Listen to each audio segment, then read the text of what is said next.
Bersama pelaksana tugas Sekretaris Kota Ambon, Robi Sapulete, dan sejumlah pimpinan OPD Wali Kota Ambon, Bodewinawati Mena meninjau progres pembangunan mal pelayanan publik pada Kamis siang. Saat melakukan kunjungan, Wali Kota Ambon Bodewinawati Mena mengatakan ini merupakan mal pelayanan publik yang bebas pungli.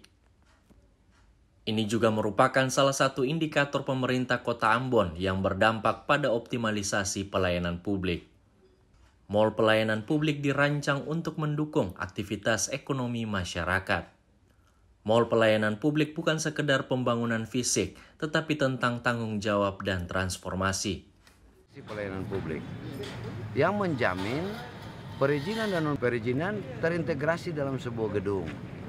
Ya, jadi mal pelayanan publik ini dia akan berdampak pada optimalisasi pelayanan publik dan menjamin seluruh pengusaha di Kota Ambon ketika mengurus izin dan non perizinan semua berlangsung secara transparan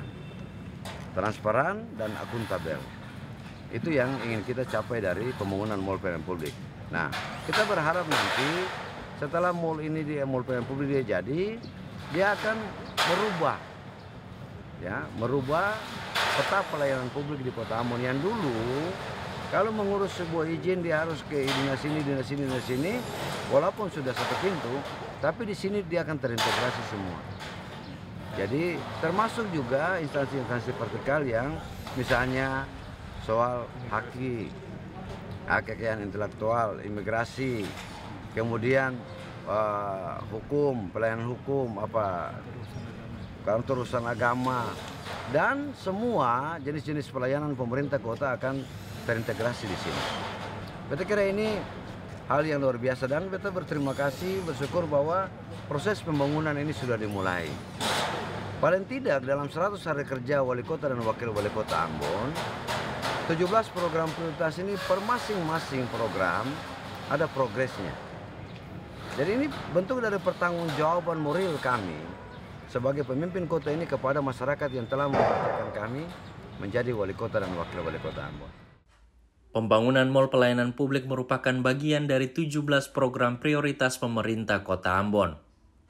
Selain mendorong kualitas pelayanan, proyek ini juga diharapkan dapat membuka ruang lebih luas bagi investasi dan kemudahan berusaha di Kota Ambon. Hal ini merupakan cara baru untuk melayani rakyat. Sembari menunggu layanan, masyarakat bisa menikmati kuliner dan berbelanja di Ambon Plaza.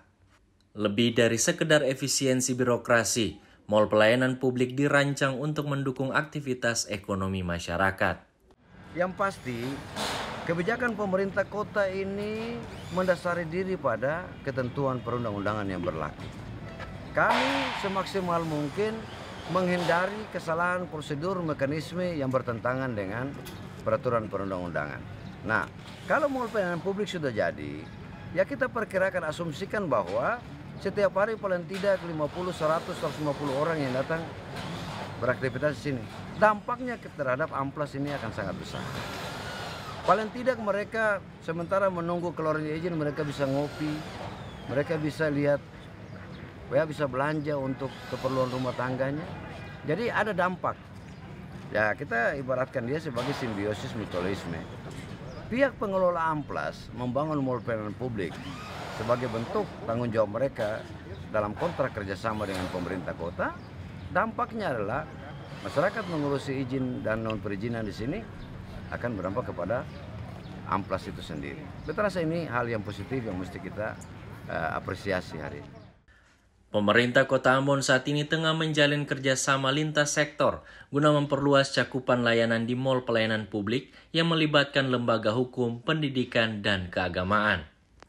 Langkah ini merupakan bagian penting dari upaya membangun ekosistem pelayanan publik yang inklusif, responsif, dan modern.